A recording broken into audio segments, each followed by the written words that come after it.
जमाने का जिक्र है, यहाँ से बहुत दूर 3 छोटे छोटे लोग रहा करते थे। ये तीनों फरिश्ते बनने के लिए तैयार हो रहे थे और वो इंसानों की दुनिया की तरफ जा रहे थे।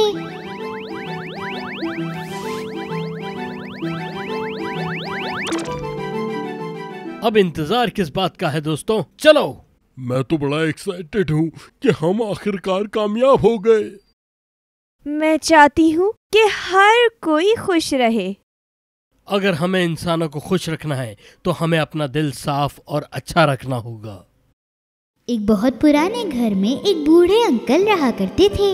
वो बूढ़े अंकल अपनी जिंदगी गुजारने के लिए जूते बनाते थे अपने घर में ही, और कई बार वो पुराने जूते भी सही करते थे। बूढ़े मोची ने नया लेदर लिया ताकि वो नए जूते बना सके।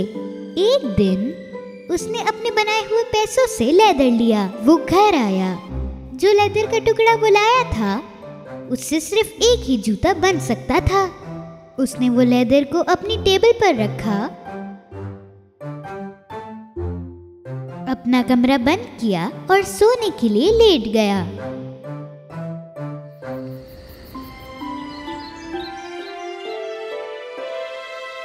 सुबह के वक्त मोची जाग गया। अपने बेड पर बैठकर वो वर्जिश करने लगा।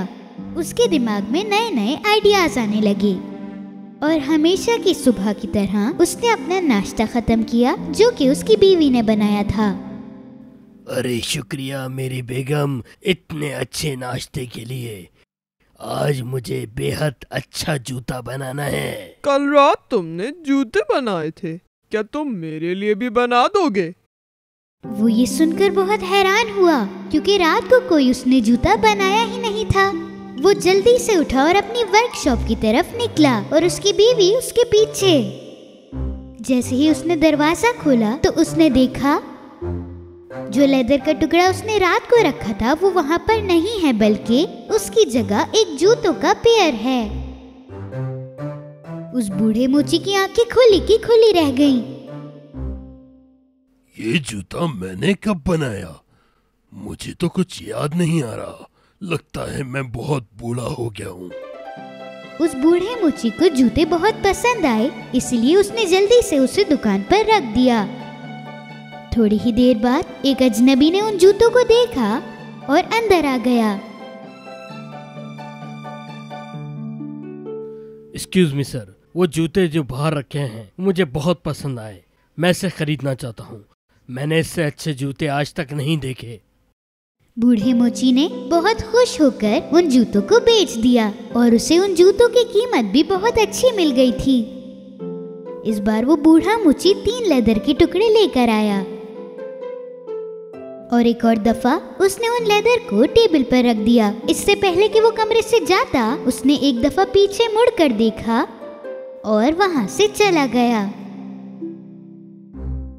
जैसे ही वो उठा वो सीधा अपनी दुकान की तरफ गया और इस बार 2 जूतों की जोड़ी टेबल पर रखी थी। एक बार फिर मोची बहुत खुश था। उसने विंडो के सामने जूते रखे और उसी दिन वो दोनों जूते भी बिक गए बहुत अच्छी कीमत में। फिर बूढ़ा मोची और लेदर के टुकड़े लेने गया, लेकिन वो ये भी सोच रहा था कि इतने अच्छे जूते आखिर बना कौन रहा है। उसने लेदर के टुकड़े टेबल पर रखे और अपने कमरे की तरफ चला गया। सुबह के वक्त उसे बहुत सारे जूतों की जोड़ी दिखी। बूढ़े मोची ने सारे जूते एक ही दिन में बेच दिए। काफी दिनों तक बूढ़ा मोची उन्हीं पैसों से काम चलाता रहा जो कि उसने जूते बेचकर कमाए थे, और कुछ पैसों से वो रोजाना लेदर का टुकड़ा खरीदता था।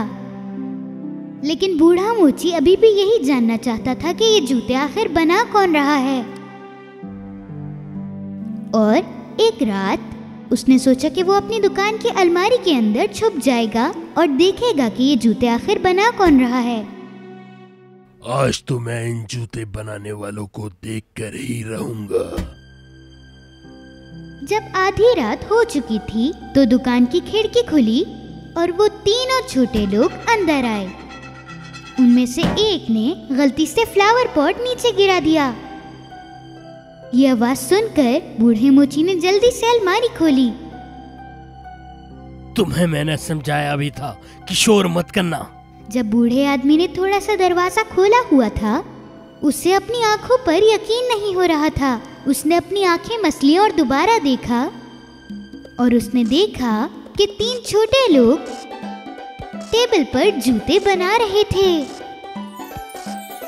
एक लेदर को काट रहा था, दूसरा सी रहा था और तीसरा उसको चिपका रहा था।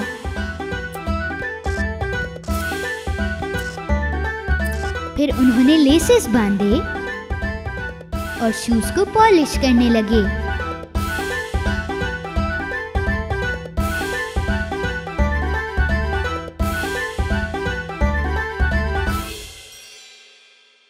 वो तीनों बहुत तेज काम कर रहे थे कि एक आंख झपकने पर ही उनकी एक जूतों की जोड़ी तैयार हो जाती थी। कितने प्यारे लग रही हैं ये। चलो यहाँ से चलते हैं, इससे पहले कि कोई उठ जाए। वो तीनों वैसे ही चले गए जैसे वो आए थे, खेलते हंसते गाते। बूढ़ा मोची जल्दी से बाहर निकला और अपनी बीवी के पास गया और उसे सब बताया जो कुछ हुआ। और यकीनन उसकी बीवी को ये सब सुनकर यकीन नहीं हुआ, लेकिन जब उसने बहुत सारे जूते टेबल पर देखे तो उसे यकीन हो गया कि उसका शौहर एक रात में ये सब नहीं कर सकता। उन्होंने उन तीनों को शुक्रिया अदा करने का फैसला किया और अगले ही दिन उस बूढ़े मोची की बीवी ने खाने तैयार किए।